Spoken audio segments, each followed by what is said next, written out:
Claro, lo que pasa es que, digamos que los BRICS es el primer intento histórico, de momento más o menos bien llevado, de que ese sur global, de que esos no alineados, estén alineados en unos planes y programas concretos de futuro.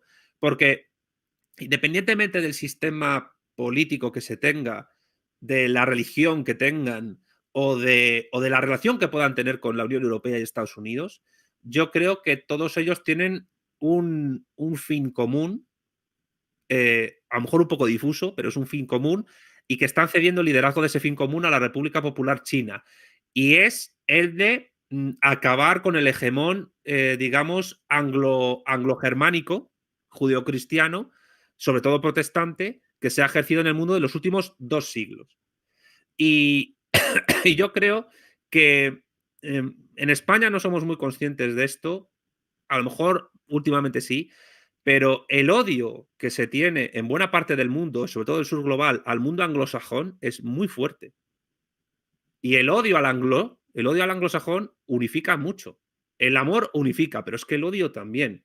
Y claro, da igual si uno es liberal, musulmán, marxista, si odias al anglosajón por lo que ha hecho en tu país en el pasado, y hay un poder muy fuerte como el chino que también tiene atravesado al anglosajón, entonces es normal que se unan frente a él.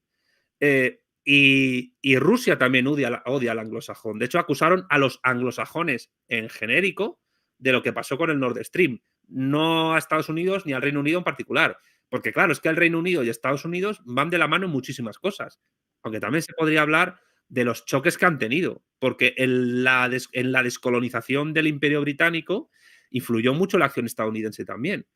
Entonces, yo no sé si a largo plazo los BRICS estarán potentes y cohesionados. Lo que sí sé es que hoy por hoy el liderazgo claro de los BRICS es China y quizás en el momento en que hayan conseguido su objetivo, que es este objetivo semidifuso que he dicho, que es acabar con la hegemonía anglosajona, si es que pueden. Representada por el dólar. Claro, y la del dólar, porque claro, el dólar, yo he hablado con mucho economista liberal que dice, bueno, es que el dinero fiat no vale nada, lo que importa es hay que volver al patrón oro y tal. Bueno, sí, pero, a ver, el valor del dólar se basa en el poder de Estados Unidos. La garantía de que el dólar valga es el poder hegemónico de Estados Unidos a nivel geopolítico y militar y tecnocientífico y cultural. Así que ese trozo de papel que es el dólar vale todo lo que valga Estados Unidos como hegemón. Y además, ¿qué ocurre? Que es que el dólar es un instrumento de Estados Unidos para establecer su hegemonía mundial. ¿Qué supone la desdolarización? Supone un intento de ir minando esa hegemonía de Estados Unidos. Si Milei gana las elecciones en Argentina y dolariza Argentina, yo creo que hay que leer eso no en un sentido ideológico, desde el liberalismo austríaco, no, hay que leerlo en un sentido geopolítico. Es que Argentina se puede salir del camino por el cual el sur global puede estar, aunque puedan seguir siendo pobres. Porque lo que le interesa a Estados Unidos es que haya países que tengan el dólar presente. Por tanto, no, ni el dinero fiat es un mero trozo de papel, ni las banderas son un mero trozo de tela. Las banderas son instituciones que representan estados y que significan algo en mayor o menor medida respecto de su poder. Y el dinero fiduciario vale lo que vale el poder del Estado que lo emite. Eso es lo que vale el dólar. Y de nuevo entraríamos en cómo hemos empezado esto, la frase que habías dicho tú de al final lo que importa es la política exterior, que es la que permite que el dólar sea el dólar. Y me reafirmo, lo importante siempre es la política exterior. No desdeño la gestión interna, pero sobre todo la política exterior es lo más importante. Mario nos dice, la desdolarización es una amenaza a corto o medio plazo para el imperio estadounidense y una estrategia ya en marcha de la República Popular China. Lo hemos hablado hace menos de un minuto. Yo diría que sí, que es una gran amenaza y por eso tiene prisa Estados Unidos en que haya un dólar digital, en que las criptomonedas estén más o menos controladas por Estados Unidos, porque realmente otra ingenuidad que de algunos liberales que no tienen en cuenta la geopolítica, la política exterior, es pensar que las criptomonedas pueden llevar a la independencia de individuos y de sujetos respecto de estos hegemones imperiales y esta dialéctica de imperios. Pero salvo el Bitcoin, que es otra cosa, a lo mejor un poquito, voy a concederle un poquito algo más de seriedad, el resto de criptomonedas, en la mayoría de los casos, tienen como base el dólar para los intercambios. Y la tecnología muchas veces se está desarrollando en Estados Unidos.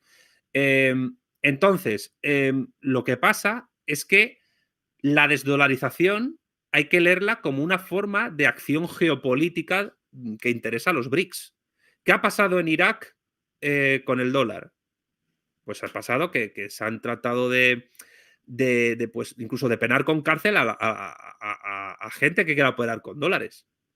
En ese sentido, un país de Oriente Próximo o de África que se desdolarice está menos dependiente de la economía estadounidense que una Venezuela donde el bolívar apenas vale nada y la gente utiliza dólares para intercambiarse sus cosas.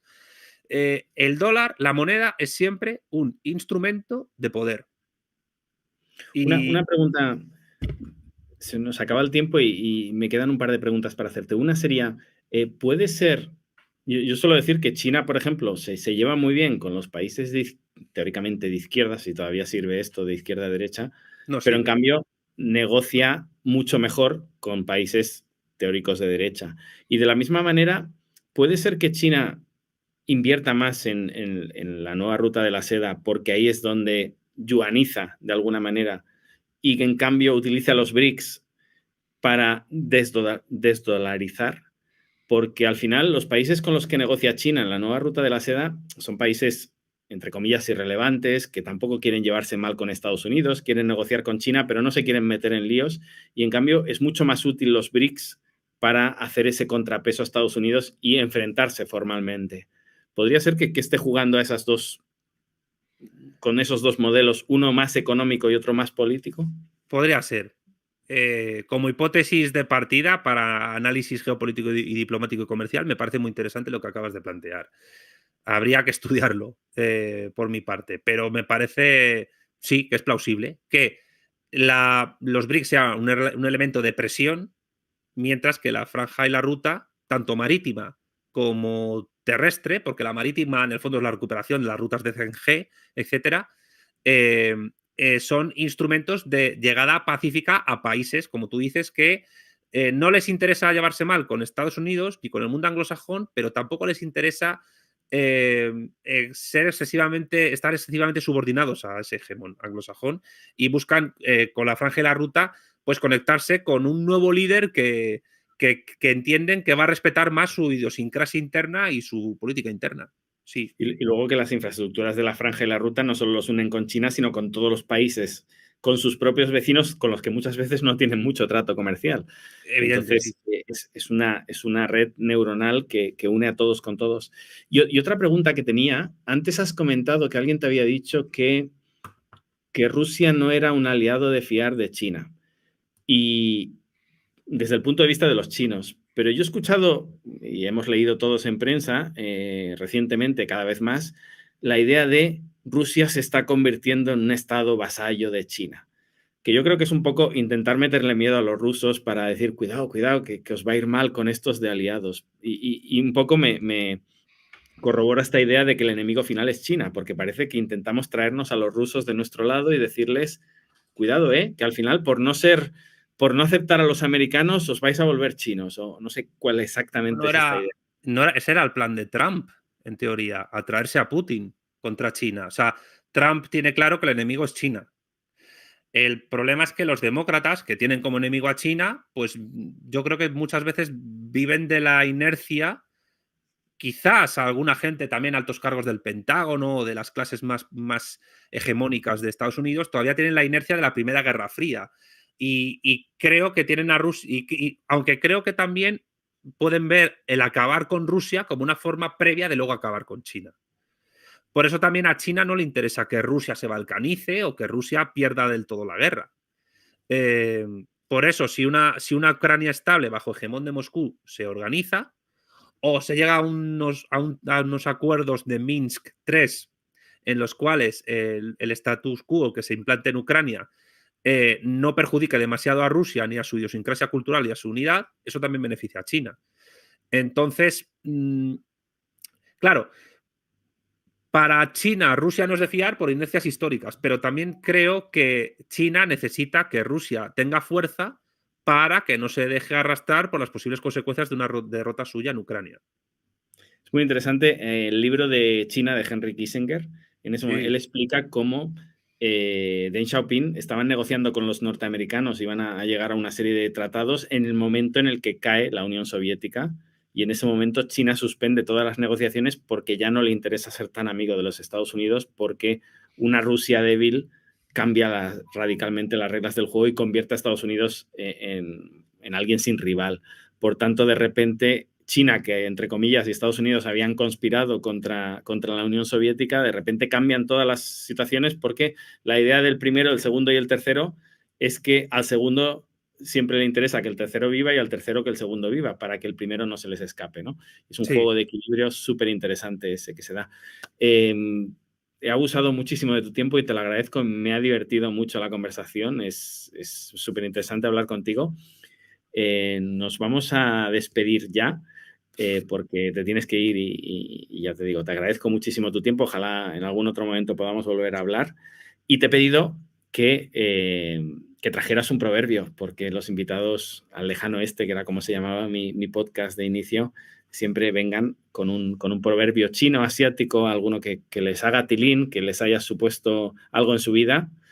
Y con esto nos vamos a despedir hoy. Bueno, yo lo primero es agradecerte, por supuesto, el espacio que me has dado. La conversación ha sido muy bonita porque además hemos estado analizando un poco el mundo entero, que los españoles somos muy dados a resolucionar los problemas de la humanidad en cualquier tipo de charla. Y quería disculparme por haberme salido lo de falsa modestia, pero es que tú sabes que eres un crack, Adrián. Y como tú sabes que eres un crack, sabes que tu canal está ayudando a cambiar a mucha gente de mentalidad de muchas cosas, de todas las ideologías.